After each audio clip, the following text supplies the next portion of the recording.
Ketika nikah itu tercatat, insya Allah hak-haknya akan terpenuhi. Suami meninggal dunia, waris akan dapat. Mohon penjelasannya tentang nafkah seorang istri yang dicerai talak oleh suaminya melalui proses persidangan pengadilan agama. Ana pernah baca di undang-undang perkawinan kompilasi hukum Islam dan surah talak ada beberapa nafkah. Satu, nafkah yang diabaikan, masa lampau yang tidak diberikan wajib diberikan. Dua, nafkah iddah. Tiga, nafkah mut'ah. Tapi bagaimana jika suami yang menjatuhkan talak itu tidak mau memberikan hak-hak istri yang ditalaknya? Apakah itu termasuk zalim? Apakah akan menjadi hak mantan istri di akhirat nanti jika tak diberikan di dunia oleh suami? Baik, nafkah itu ada nafkah yang wajib. Pesangon buat wanita yang diceraikan itu tergantung kondisinya.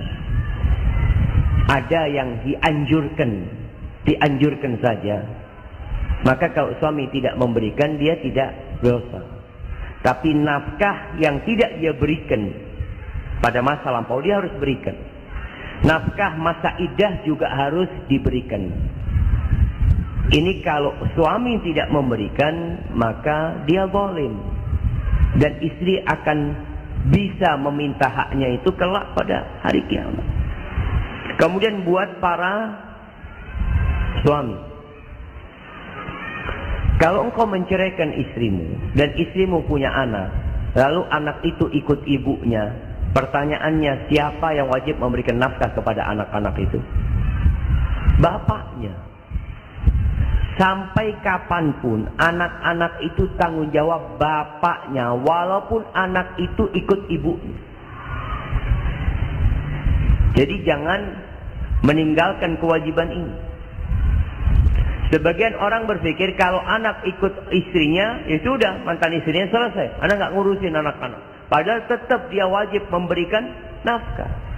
Dan kewajiban bapak dalam mendidik anak-anaknya tetap sama persis seperti belum bercerai. Nggak ada yang berubah. Bukan dengan bercerai kewajibannya berkurang mendidik anaknya, memberikan nafkah kepada anaknya. Tetap. Kalau sang anak itu ikut ibunya, yang ngurusin ibunya, maka perlu perhatian. Ibunya juga dikasih nafkah. Mendidik anak-anak itu. Babysitter aja kau bayar. Sekarang anak dirawat oleh ibunya, kasih biaya sandang pangan papan yang diperlukan oleh dia. Maka seorang istri yang tidak mendapatkan haknya, maka dia bisa minta. Kenapa jamaah? Sebagian ustadz itu melarang nikah siri. Kenapa? Karena rawan keboliman. Hak-hak istri itu nggak didapat. Karena nggak ada bukti itu istrinya. Anak-anaknya nggak ada bukti itu anak-anaknya juga. Nggak ada bukti. Sehingga kalau dapat suami nggak bertanggung jawab, akhirnya kesian itu perempuan. Ketika nikah itu tercatat, insya Allah hak-haknya akan terpenuhi. Suami meninggal dunia, waris akan dapat. Tapi kalau siri suami meninggal dunia, di mana warisnya istri? Tidak diakui dia sebagai istri yang sah. Di pengadilan nggak ada bukti. Maka itulah menyebabkan sebagian ustadz melarang nikah siri. Walaupun secara hukum agama syarat dan kewajibannya terpenuhi, nikahnya sah. Tapi untuk masalah ini kezaliman kepada wanita itu, untuk menghindari hal itu.